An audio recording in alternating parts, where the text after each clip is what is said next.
Welcome everybody, this is Philip Tracy, editor at RCR Wireless News. I'm here with Ray LaChance. He's the CEO of ZenFi. We're here at Small Cells Americas. Ray, thanks for speaking with me today. Hi Phil, pleasure.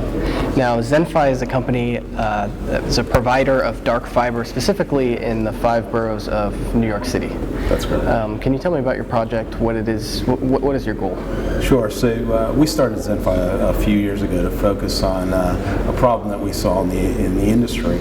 The massive densification of the wireless networks requires antenna facilities just about everywhere, and those antenna facilities need to be connected back to the core network.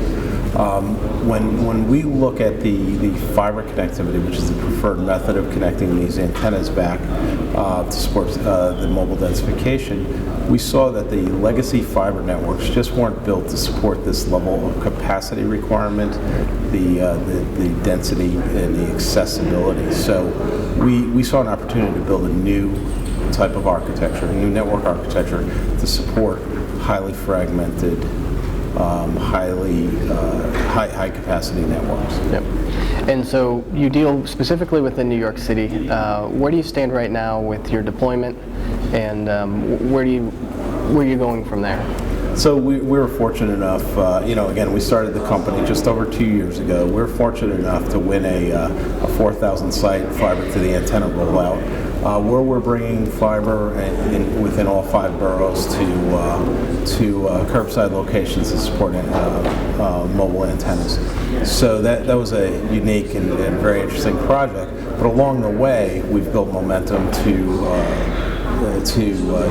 leverage our network for other applications and other projects. So our goal is to continue to layer on new revenue and new fiber optic builds that leverage that same infrastructure. Great, and there's a lot of talk here at Small Cells about 5G, that bringing on densification to new levels. How do you pivot around 5G?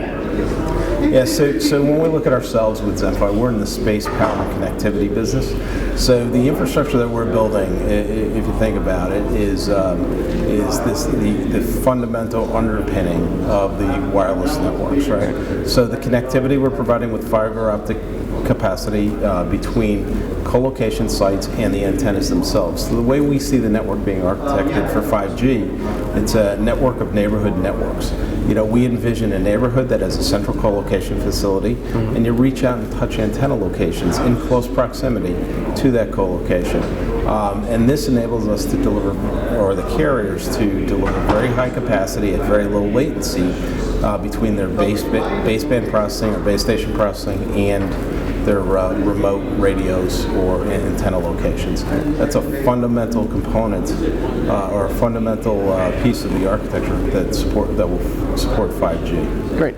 And New York City, it's a very unique location. I'm sure it has its own challenges, just the landscape of it. Can you talk about some of those challenges? Yeah, sure. Well, New York is certainly it's an interesting city to build fiber optic networks. We've been doing it for quite some time, and we've seen just about everything. So once you get past the sticker shock, the cost of building networks in New York, everything is much more expensive in New York City than it is just about anywhere in the U.S. However, one of the interesting things about New York is there's a very well-defined process from a regulatory perspective to use the public rights-of-way, to use city facilities. There's an organized conduit system to get around. So there are pieces of the puzzle that exist in New York that don't exist in a lot of other major metropolitan cities that make the physical construction outside of congestion easier than you would think. However, everything's done with union labor.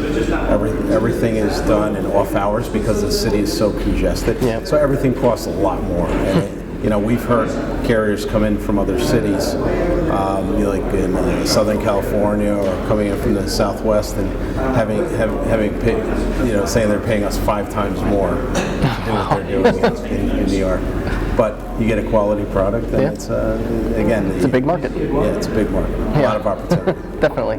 And so you got this big project right when you kind of started up, or near when you became a company. You've been working on that since then. Where do you go from there? What's next? Do you keep building off of that? Yeah, look, our goal is to build, again, space, power, and connectivity underlying infrastructure that enables others to build value-added networks on top. So we see mobile carriers, we see internet companies, we see other types of companies that you probably haven't even thought of in this space, leveraging this infrastructure to bring their product to market. So we're taking the physical aspects out of the network building off the plate and creating an environment where they can focus on generating revenue and deploying their higher layer services.